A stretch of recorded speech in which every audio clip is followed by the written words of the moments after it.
کسی لائق فائق پہلوان کا ایک شاگرد ایسا تھا جو اپنے فن میں یکتا تھا۔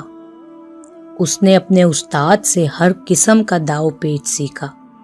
استاد نے 360 داؤ پیچ میں سے 359 داؤ سکھا دیے، لیکن ایک نہ سکھایا۔ شاگرد جب کشتی کے فن میں اس مقام پر جا پہنچا جہاں اس کا مقابل کوئی اور نہ رہا تو دماغ میں فطور آ گیا۔ اس نے بادشاہ کے دربار میں استاد کو ذلیل کرنے کے لیے یہ بڑکیں ماری کہ اس کا استاد اس سے بزرگی اور تربیت میں برتر ہے، لیکن فن پہلوانی اور شہزوری میں نہیں۔ اگر بادشاہ چاہے تو میں اسے چٹکی بجاتے ہی ہرا دوں۔ بادشاہ نے اس کی آزمائش کا فیصلہ کیا اور استاد اور شاگرد کے درمیان کشتی کا وقت مقرر کر دیا۔ وقت مقررہ پر ایک وسیع و عریض اکھاڑے میں مقابلہ شروع ہوا۔ بادشاہ، اس کے وزیر، امیروں کے علاوہ ہزاروں لوگ مقابلہ دیکھنے کے لیے جمع تھے۔ نکارے پر چوٹ پڑی، شاگرد خم ٹھونک کر مست ہاتھی کی طرح جھومتا ہوا اس طرح میدان میں آیا جیسے طاقت کا جو پہاڑ بھی سامنے آئے گا وہ اسے اکھاڑ پھینکے گا۔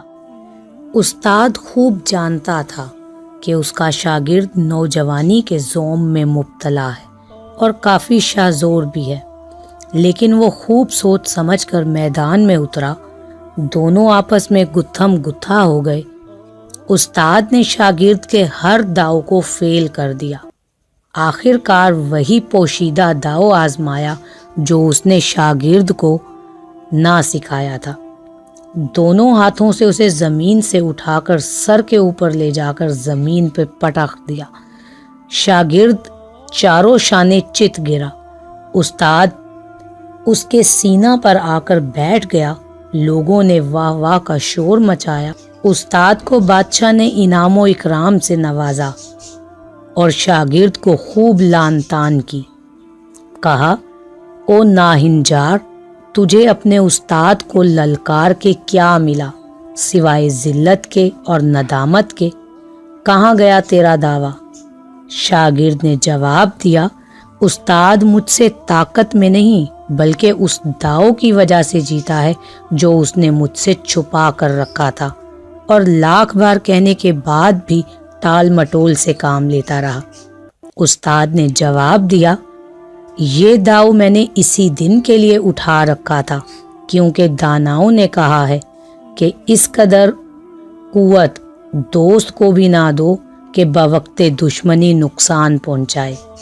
ہر شخص اپنے محسن کو ذکر پہنچانے کی کوشش کرتا ہے، اس لیے اپنے بچاؤ کے لیے کوئی نہ کوئی گر سنبھال کر رکھنا لازمی ہے۔